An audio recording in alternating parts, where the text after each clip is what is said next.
Speaker sir, thank you for allowing me to speak on the President's address. It's an honor for me to be able to speak at this house today.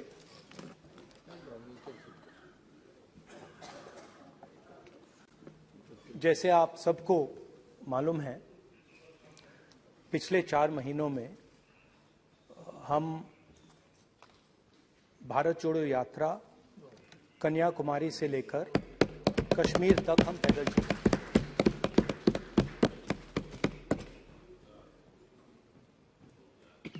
3,600 kilometre तकरीबन। और इस यात्रा पे बहुत कुछ सीखने को मिला।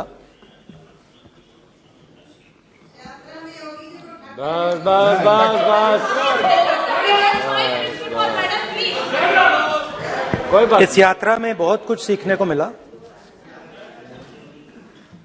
और जो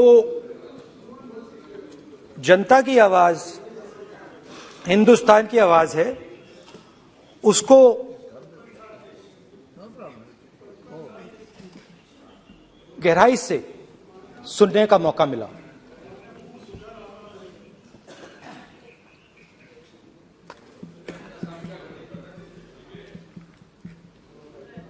शुरुआत में, यात्रा की शुरुआत में मैंने सोचा था कि 3,500 किलोमीटर चलने हैं और मुश्किल है मगर किया जा सकता है।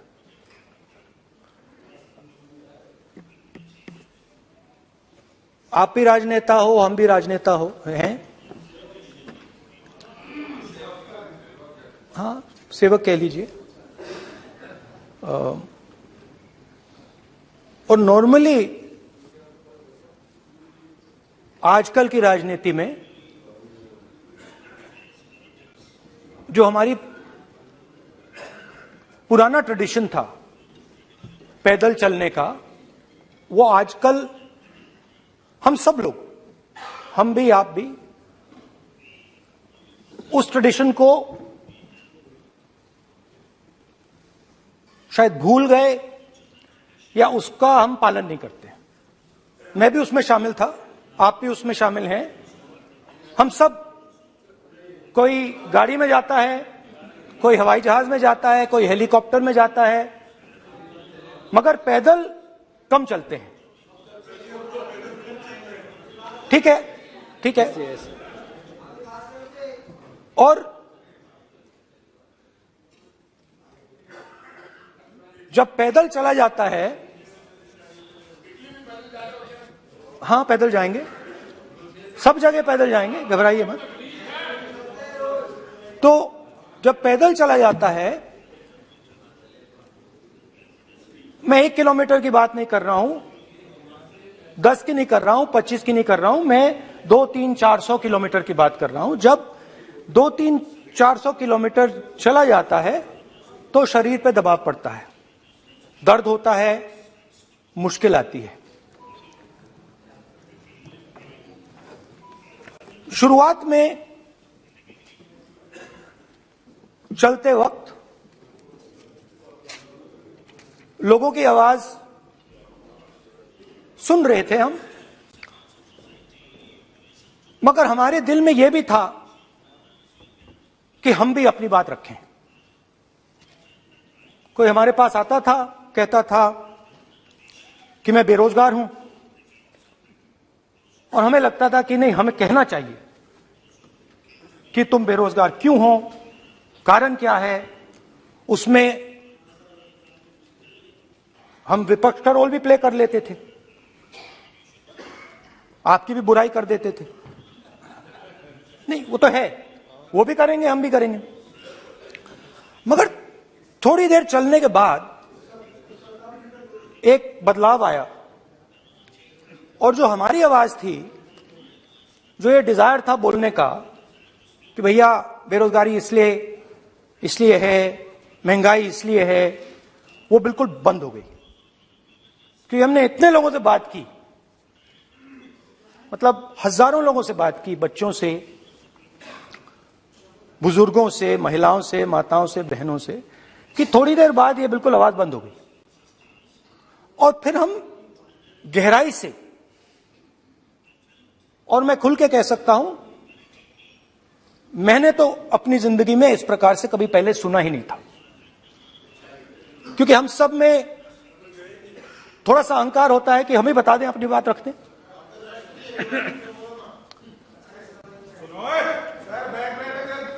तो आस्ते आस्ते जब हम चले 500-600 किलोमीटर बाद, जनता की आवाज गहराई से सुनाई देने लगी। और एक प्रकार से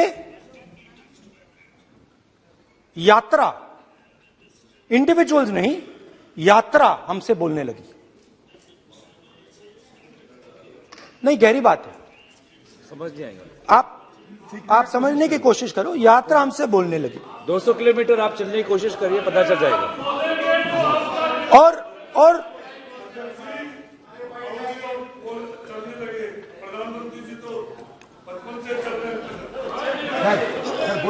वो चाय बेचने इसलिए जाते थे। तो यात्रा बोलने लगी। कोई आता था, कहता था, युवक आता था, कहता था मैं बेरोजगार हूं। हम सवाल पूछते थे, क्या पढ़ा आपने? इंजीनियरिंग की, अब क्या करते हो? कोई कहता था मैं बेरोजगार हूं, कोई कहता था मैं उबर चलाता हूं, कोई कहता था मैं मजदूरी करता हूं। किसान आए हजारों। प्रधानमंत्री बीमा योजना की बात की कि हम पैसा भरते हैं, तूफान आता है, आंधी आती है, पैसा गायब हो जाता है।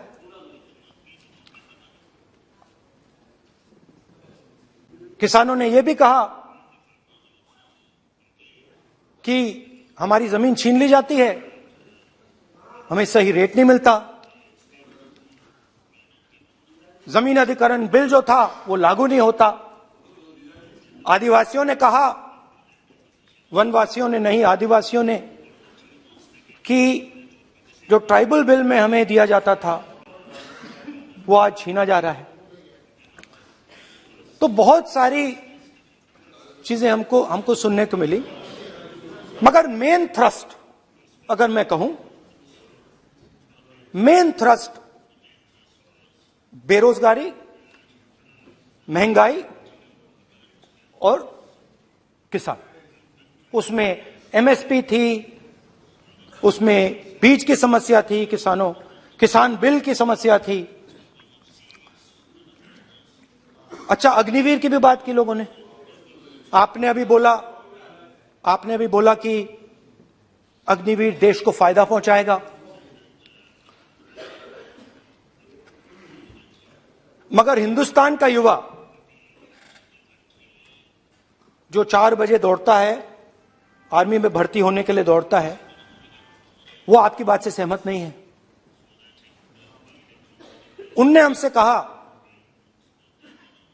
कि पहले हमें 15 साल की सर्विस मिलती थी, पेंशन मिलती थी, अब 4 साल के बाद हमें निकाल दिया जाएगा, कुछ नहीं मिलेगा, पेंशन नहीं मिलेगी। सीनियर ऑफिसर्स ने कहा कि हमें तो लगता है कि ये जो अग्निवीर योजना है ये आर्मी के अंदर से नहीं आई, ये कहीं और से आई है, ये आरएसएस से आई है, होम मिनिस्ट्री से आई है। ये सीनियर आर्मी के लोगों ने कहा है, मैं नहीं कह रहा हूं, कि हमें लगता है कि ये आर्मी के ऊपर ये योजना थोपी गई है और ये आर्मी को कमजोर करेगी। आर्मी के जनरल्स ने हमें कहा, जो रिटायर्ड है, उन्होंने हमें कहा, राहुल जी, हजारों लोगों को हम हथियार की ट्रेनिंग दे रहे हैं और फिर थोड़ी देर बाद उनको समाज में डाल रहे हैं। बेरोजगारी है, समाज में हिंसा बढ़ेगी।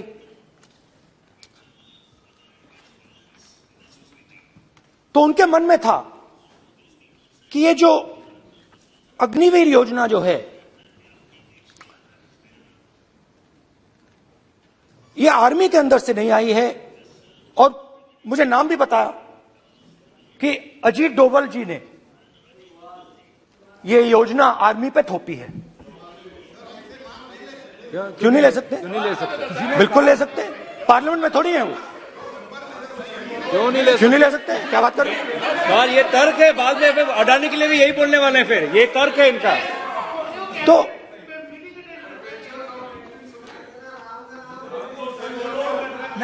इंटरेस्टिंग बात यह है, इंटरेस्टिंग बात यह है कि मैंने फिर प्रेसिडेंट्स एड्रेस पढ़ा। देश के सब युवा अग्निवीर अग्निवीर अग्निवीर अग्निवीर बोल रहे हैं, कह रहे हैं कि ये आर्मी के ऊपर थोपा गया है, हमें नहीं चाहिए। आर्मी के लोग कह रहे हैं हमें नहीं चाहिए। जैसे मैंने कहा, आर्मी को लगता है कि होम मिनिस्ट्री ने इनके ऊपर थोपा है, आरएसएस ने ये उनके ऊपर थोपा है।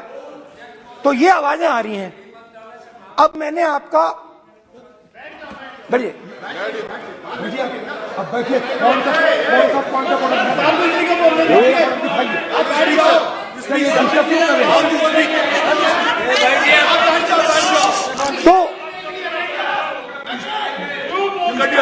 तो एक फर्क, ये थोड़ा पानी ले आओगे मेरे पानी। तो मुझे एक फर्क दिखा प्रेसिडेंट्स एड्रेस में बहुत सारी चीजें बोली गई। अग्निवीर के लिए एक लाइन थी, एक शब्द, एक बार अग्निवीर शब्द का प्रयोग किया गया, और वो भी अग्निवीर योजना हमने दी, उससे ज्यादा कुछ नहीं बोला। कहां से आई, कौन लाया, किसको फायदा होगा, ये नहीं बोला। बेरोजगारी शब्द ही नहीं था उसमें। आपने देखा होगा, बेरोजगारी शब्द ही नहीं था प्रेसिडेंट एड्रेस में। महंगाई शब्द ही नहीं था। तो जो यात्रा में हमें सुनने को मिला, अग्निवीर, महंगाई, किसान, बेरोजगारी, प्रेसिडेंट एड्रेस में था ही नहीं। उस पे नहीं है। तो ये मुझे थोड़ा अजीब लगा कि जनता कुछ कह रही है और प्रेसिडेंट्स एड्रेस में कुछ और सुनाई दे रहा है। अच्छा, एक और चीज हमें बताई गई। तमिलनाडु से लेकर केरला, महाराष्ट्र, मध्य प्रदेश, सब जगह एक नाम सब जगह हमें सुनने को मिला, अदानी। यह नाम पूरे हिंदुस्तान में, केरल में, तमिलनाडु में, महाराष्ट्र, कर्नाटका, हिमाचल, कश्मीर, सब जगह अदानी अदानी अदानी अदानी अदानी।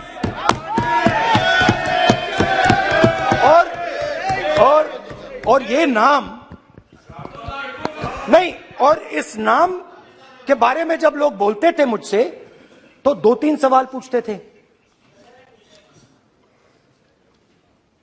ये पूछते थे कि ये जो अदानी जी हैं, ये किसी भी बिजनेस में घुस जाता है, ये सफलता प्राप्त कर जाता है, ये कभी फेल नहीं होता। और युवाओं ने मुझसे यह सवाल पूछा कि भाई ये हो क्या रहा है, हम भी सीखना चाहते हैं। मोदी जी ने कहा स्टार्टअप करो, हम भी अदानी जी जैसे बनना चाहते हैं कि भैया किसी भी बिजनेस में घुस जाओ और एकदम सक्सेस हो जाए। यह पहला सवाल था। दूसरा सवाल था कि ये अदानी जी हैं, ये किसी भी बिजनेस में घुस जाते हैं। पहले ये 1-2 बिजनेस करते थे, अब ये 8-10 सेक्टर्स में काम करते हैं। Airports, data centres, cement, solar energy, wind energy, aerospace and defence, consumer finance, renewables, media. तो उन्होंने मुझसे पूछा कि राहुल जी, हाँ वेट करो वेट बेटे बेटे बेटे पहले अडवाणी के आप डालिए। हाँ, धन्यवाद धन्यवाद। पोर्ट्स की बात भी थी, पोर्ट्स की बात भी थी। ये भी सवाल पूछा, ये भी पूछा कि भैया एक बात बताइए, राहुल जी बताइए हमें कि अदानी जी का जो नेटवर्थ है वो 3 साल के अंदर, नहीं सॉरी 2014 से लेकर 2022 तक ये $8 बिलियन से $140 बिलियन कैसे हो गया? कैसे हुआ? मोदी कैसे? मोदी है तो मुमकिन। ये 2014 में अगर आप दुनिया की, मुस्कुरा रहे हैं आप, बीजेपी में है ना आप, तो ये लिस्ट आती है, एक लिस्ट आती है दुनिया के सबसे अमीर लोगों की। इस पे ये 609 नंबर पे थे 14 में, 609 पीछे बिल्कुल। पता नहीं जादू हुआ, दूसरे नंबर पे पहुंच गए। मोदी है तो मुमकिन है।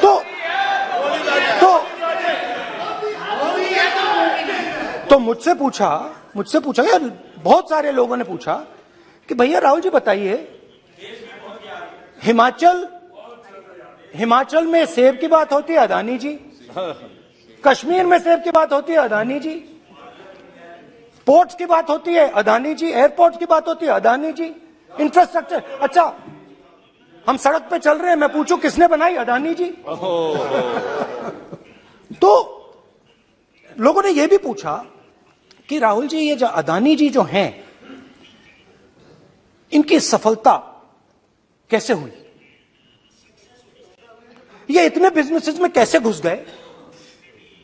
इतनी सफलता कैसे प्राप्त हुई? और सबसे जरूरी सवाल, इनका हिंदुस्तान के प्रधानमंत्री के साथ क्या रिश्ता है और कैसा रिश्ता है? देश जानना चाहता है, तो देश जानना चाहता है। ये देखिए रिश्ता, ये देख लीजिए, प्लीज पोस्टर माननीय सदस्य पब्लिक में सर, नहीं स्पीकर सर, वो फोटो है सर, वो पोस्टर नहीं है। आप वरिष्ठ सदस्य हैं, प्राइम मिनिस्टर की फोटो है सर, उसके नियम में बहुत नहीं है, उनका अच्छा चेहरा सदन ने दिख रहा नियम है। बनाया है।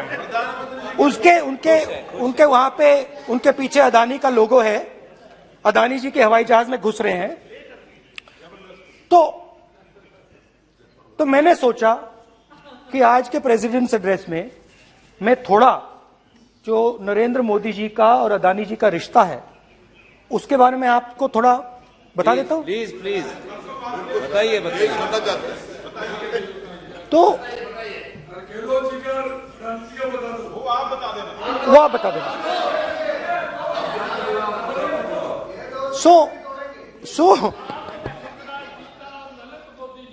So the relationship begins many years ago when Narendra Modi ji was the Chief Minister of Gujarat.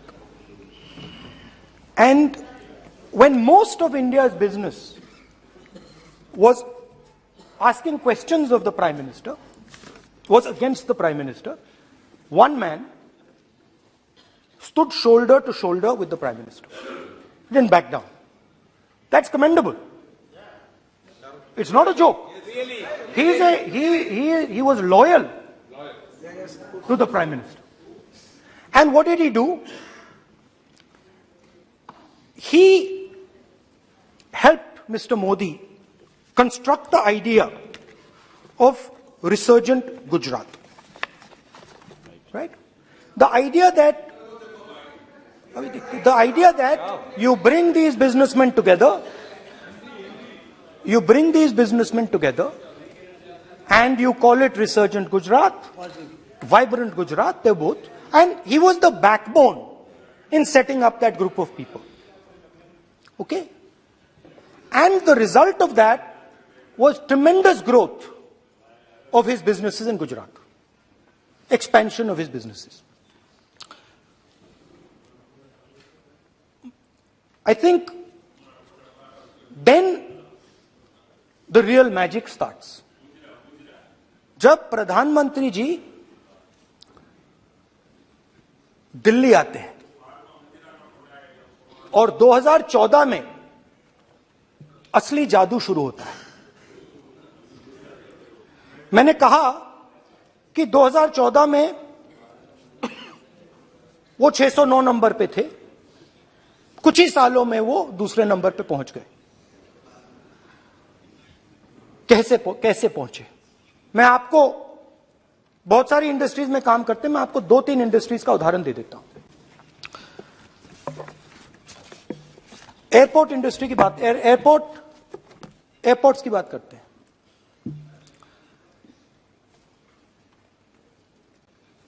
कुछ साल पहले सरकार ने हिंदुस्तान के एयरपोर्ट्स को डेवलप करने के लिए दिया। नियम था, there was a rule that anybody who does not have prior experience in airports cannot be involved in development of these airports. नहीं, गलत नहीं बोल रहा हूं।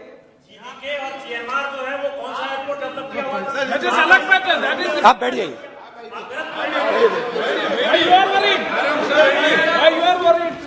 अडानी के डिफेंस में आ गए सर। रूल था कि अगर कोई एयरपोर्ट बिजनेस में नहीं था तो वो इन एयरपोर्ट्स को ले नहीं सकता था। इस रूल को हिंदुस्तान की सरकार ने बदला। किसी ने भी बनाया हो रूल था, किसी ने भी बनाया हो रूल था। रूल बनाया किसने बात नहीं है, रूल बदला किसने बात है। रूल बदला गया और किसके लिए? अडानी से अडानी किसने किया है?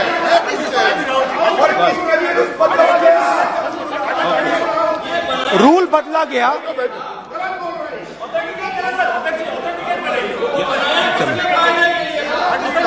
सर पार्लियामेंट्री अफेयर्स चलता रहेगा क्या सर? आप पार्लियामेंट्री अफेयर्स मिनिस्टर रूल को बदला गया। सर बोलने दीजिए। करना चाहिए सर, ऑथेंटिकेट करना चाहिए। चलिए तो ये रूल बदला गया। उस समय मीडिया में इसके बारे में चर्चा हुई थी। रूल बदला गया और अदानी जी को 6 एयरपोर्ट्स दिए गए। उसके बाद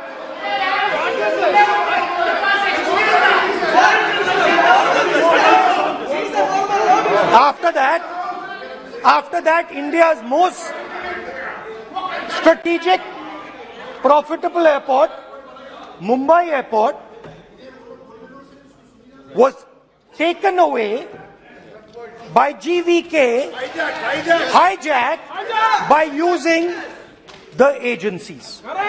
The agencies को CBI, ED का प्रयोग कर GVK पर दबाव डालकर हिंदुस्तान की सरकार ने उस एयरपोर्ट को अदानी जी के हाथों में कर दिया। सच है। रिजल्ट आया कि एयरपोर्ट्स में आज अदानी जी 24% हिंदुस्तान की एयर ट्रैफिक को अपने एयरपोर्ट से निकालते हैं और 31% एयर फ्रेट उनके एयरपोर्ट्स में से निकलता है। अब ये काम हिंदुस्तान की सरकार और हिंदुस्तान के प्रधानमंत्री जी ने फैसिलिटेट किया। अब आपने, जो पिछले स्पीकर थे उन्होंने फॉरेन पॉलिसी की बात की, हम भी फॉरेन पॉलिसी की बात करते हैं। चलिए डिफेंस से शुरू करते हैं। बहुत ऑप्शंस है, आप बताइए कहां से शुरू करें। बिजली, डिफेंस, कोयला, बहुत ऑप्शंस है। Defence, let us start with defence. अब डिफेंस में अदानी जी का कोई एक्सपीरियंस नहीं था, 0 एक्सपीरियंस। कल मैंने प्रधानमंत्री को HAL में देखा। प्रधानमंत्री जी ने कहा कि गलत आरोप लगाया, मगर रियलिटी तो यह है कि एचएएल का जो कॉन्ट्रैक्ट था 126 हवाई जहाजों का, वो अनिल अंबानी को चला गया और अनिल अंबानी बैंकरप्ट हो गया। वहां भी फैसिलिटेशन था। अब देखिए, और ये जो फ्यूचर एंटरप्रेन्योर्स हैं, जो बिजनेस स्कूल हैं, हार्वर्ड यूनिवर्सिटी जैसे स्कूल हैं, इनको इसका केस स्टडी, इसकी केस स्टडी बनानी चाहिए, शायद बने। How to use government power to build individual businesses, case study.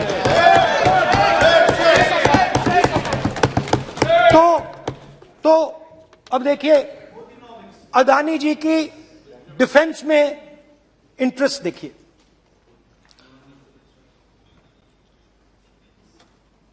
Elbit company के साथ हिंदुस्तान में अदानी जी ड्रोन्स बनाते हैं। ड्रोन्स को हिंदुस्तान की एयरफोर्स, आर्मी, नेवी के लिए रिफिट करते हैं। अदानी जी ने यह काम कभी नहीं किया है पहले। एचएएल यह काम करती है। हिंदुस्तान में और भी कंपनीज हैं जो ये काम करती हैं, मगर प्रधानमंत्री जी इजरायल जाते हैं और उसके एकदम बाद अदानी जी को ये कॉन्ट्रैक्ट मिल जाता है, मगर एक नहीं मिलता। ये मत सोचिए कि ये सिर्फ एक कंपनी की बात हो रही है, ये इंडस्ट्रीज की बात होती है यहां पे। जैसे मैंने आपको दिखाया, एयरपोर्ट का पूरा सिस्टम उठा के ले गए, 30% मार्केट शेयर एयरपोर्ट में ले गए, वैसे ही डिफेंस में करा। तो 4 डिफेंस की इनके पास कंपनीज हैं। यह काम इन्होंने कभी नहीं किया। स्मॉल आर्म्स, जिसमें टवॉर है जो हमारी स्पेशल फोर्सेस यूज करती है, आर्मी यूज करती है, जिसमें गलील स्नाइपर राइफल है, ये सब अदानी जी बनाते हैं।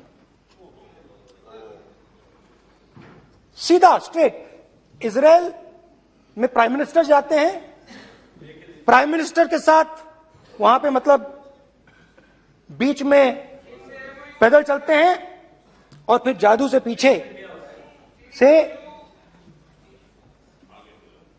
इंडिया का फर्स्ट कॉम्प्रिहेंसिव एमआरओ मिल जाता है मेंटेनेंस के लिए, जहाजों के मेंटेनेंस के लिए। स्मॉल आर्म्स का बिजनेस मिल जाता है, इजरायली जो ड्रोन्स हैं उसका बिजनेस मिल जाता है। मतलब जो हिंदुस्तान और इजरायल का डिफेंस का रिश्ता है वो पूरा का पूरा अदानी जी के हाथ में चला जाता है, खत्म कहानी। हाँ, उसमें पेगासस भी है, तो पता नहीं वहां से क्या मतलब पेगासस कैसे आया, क्या हुआ, किसने दिया। अच्छा, एक और बड़ी इंटरेस्टिंग चीज है, एक कंपनी है अल्फा डिफेंस, जो डिफेंस इलेक्ट्रॉनिक्स का काम करती है, एवियोनिक्स का काम करती है, और बहुत स्ट्रेटेजिक कंपनी है। वो भी अदानी जी के हवाले कर दी गई, अदानी जी ने एक्वायर कर लिया। तो आपने देखा कि एयरपोर्ट्स का बिजनेस 30% मार्केट शेयर, हिंदुस्तान और इजरायल का जो वेपन्स का बिजनेस है 90% उठा के ले गए। एक विजिट, फॉरेन पॉलिसी, ये है फॉरेन पॉलिसी। चलिए, अब मैंने आपको इजरायल की बात बताई, ऑस्ट्रेलिया चलते हैं। कोयला, ऑस्ट्रेलिया चलिए। ऑस्ट्रेलिया में प्रधानमंत्री जाते हैं। आप बोलिए। सर, स्पीकर सर, प्रधानमंत्री जी ऑस्ट्रेलिया जाते हैं और जादू से State Bank of India $1 billion loan Adani ji को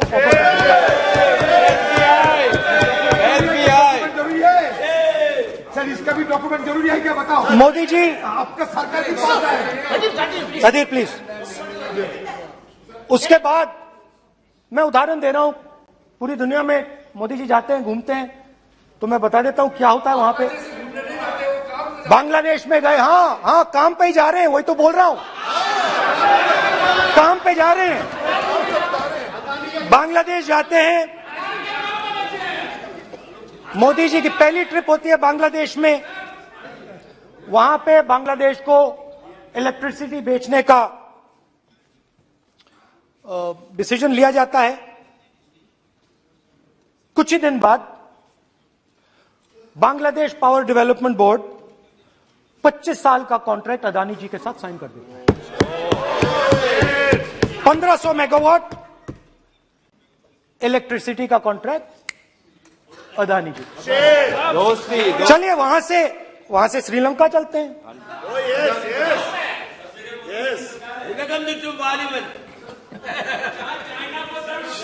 जून 2022 में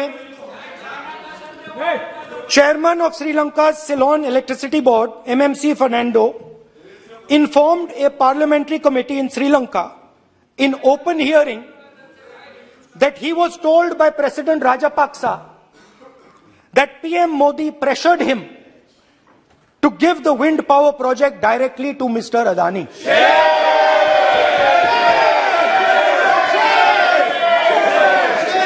मतलब श्रीलंका इलेक्ट्रिसिटी बोर्ड के चेयरमैन कहते हैं कि उन्होंने राजापाक्सा जी ने कहा कि हिंदुस्तान के प्रधानमंत्री ने उनको कहा है कि ये विंड पावर का प्रोजेक्ट है, ये अदानी जी को देना है। तो ये रही आपकी फॉरेन पॉलिसी। ये हिंदुस्तान की फॉरेन पॉलिसी नहीं है, ये अदानी जी की फॉरेन पॉलिसी है, उनके बिजनेसेस बनाने की फॉरेन पॉलिसी है। अब यात्रा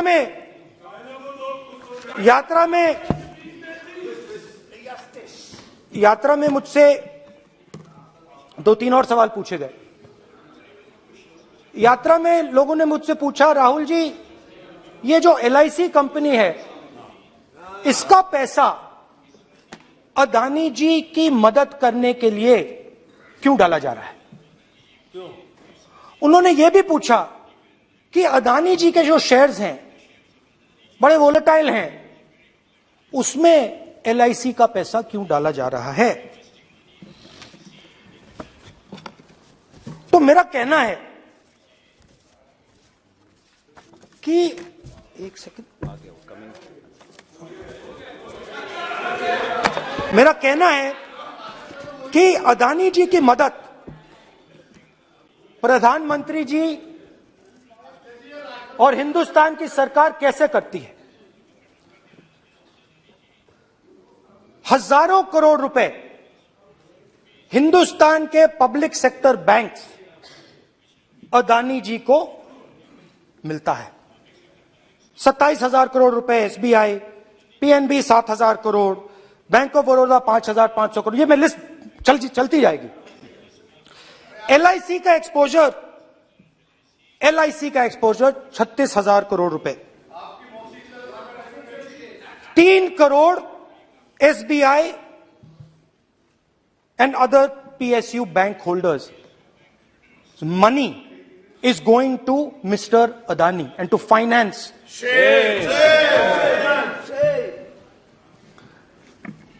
Now, of course, there is another question. तो मदद कैसे हो रही है? हिंदुस्तान के पब्लिक सेक्टर बैंक्स का पैसा, LIC का पैसा नरेंद्र मोदी जी, अदानी जी को दिया जा रहा है। अगर कोई सामने खड़ा हो जाता है, जैसे जीवी के लोग खड़े हुए, ED, CBI एजेंसीज आ जाती हैं, उनको परे कर देती हैं। तेलंगाना में भी एक पोर्ट का उदाहरण था, मगर मेन सवाल और सबसे इंटरेस्टिंग सवाल दूसरा है। कुछ दिन पहले ये हिंडनबर्ग रिपोर्ट आई,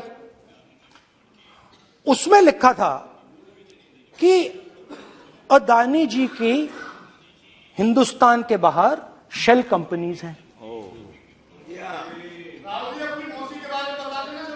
ये जो शेल कंपनीज हैं, सबसे पहला सवाल है, ये हैं किसकी? ये किसकी है मॉरिशस में जो शेल कंपनीज हैं? और ये जो हजारों करोड़ रुपया ये शेल कंपनीज हिंदुस्तान में भेज रही हैं, ये किसका पैसा है?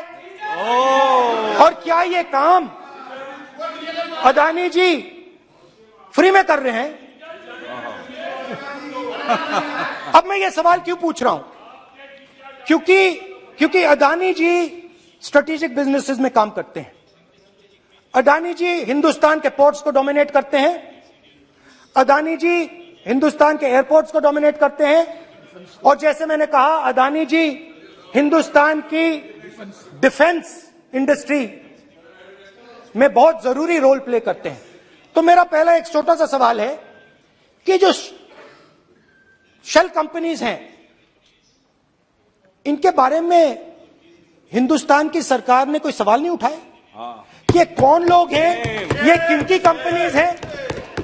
ये स्ट्रेटेजिक मामला है, पोर्ट्स का मामला है, एयरपोर्ट्स का मामला है, डिफेंस का मामला है, और जो कंपनी इन स्ट्रेटेजिक एरियाज में काम कर रही है उनके बारे में आपको मालूम ही नहीं। ये नेशनल सिक्योरिटी का मुद्दा है, आपको मालूम ही नहीं कि ये शेल कंपनीज किसकी हैं, कितना पैसा आ रहा है, किसका पैसा आ रहा है। तो एक बहुत बड़ा सवाल है, ये पैसा किसका है, ये शेल कंपनीज किसकी हैं, और ये हिंदुस्तान की सरकार की जिम्मेदारी है ये पता लगाना ये किसकी शेल कंपनीज है और ये किसका पैसा अंदर आ रहा है। JPC, we want JPC, we want JPC.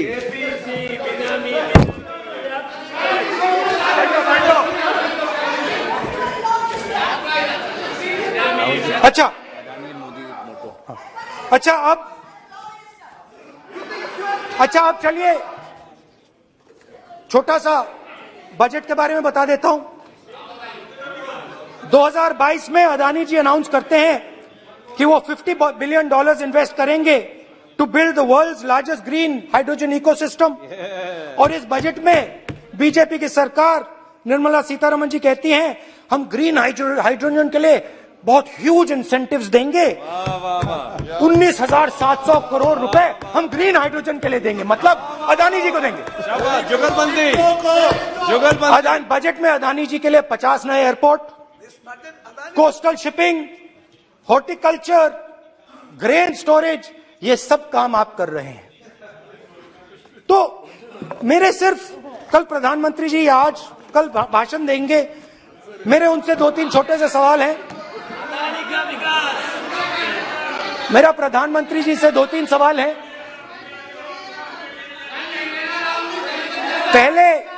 पहले अदानी जी के हवाई जहाज में मोदी जी जाते थे, अब मोदी जी के हवाई जहाज में अदानी जी जाते हैं। पहले लोकल मामला था, फिर नेशनल मामला हो गया, उसके बाद इंटरनेशनल मामला हो गया। अदानी जी के लिए बोरिस जॉनसन का बेटा काम करता है, आपको पता नहीं मालूम है या नहीं मालूम? भाई सॉरी, नहीं बेटा भी, भाई काम करता है। तो ये मामला पहले गुजरात का मामला था, फिर ये हिंदुस्तान का मामला हुआ, अब ये इंटरनेशनल मामला हो गया है। तो मेरा सवाल प्रधानमंत्री जी से, और सिंपल सवाल है, प्रधानमंत्री जी आपकी फॉरेन ट्रिप्स पे अदानी जी और आप कितनी बार एक साथ गए? Adani ji, how many times did you travel together with Adani ji? How many times did Adani ji join you later on a visit? How many times did Adani ji travel to a country immediately after you did? Good question. And in how many of these countries after you visited did Adani ji get a contract? Good question. Also an important question, जरूरी सवाल। अदानी जी ने BJP को पिछले 20 साल में कितने पैसे दिए हैं?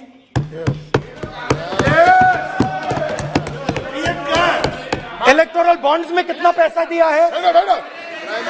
मैंने आज वो जो युवाओं ने मुझसे सवाल पूछा था कि अदानी जी की इतनी बिजनेस एक्यूमेंट कहां से आई, इतने अलग अलग सेक्टर्स में अदानी जी ने कैसे सक्सेस प्राप्त की, अदानी जी के बारे में पूरी दुनिया को स्टडी करनी चाहिए, हार्वर्ड यूनिवर्सिटी को स्टडी करनी चाहिए कि पॉलिटिक्स के बीच में और बिजनेस के बीच में कैसा रिश्ता होता है। India is a case study and prime minister Narendra Modi should be given a gold medal in this. Now बहुत अच्छी तरह बीजेपी के जो पिछले स्पीकर थे उन्होंने मेरे भाषण को इंकैप्सुलेट किया मेरे लिए बहुत अच्छी तरह। आपने जो मैं सोच रहा था आपने उससे और भी अच्छी तरीके से बोल दिया। Coming together is a beginning, Adani और keeping together is progress, working together is success. Adani ji and Narendra Modi ji, thank you.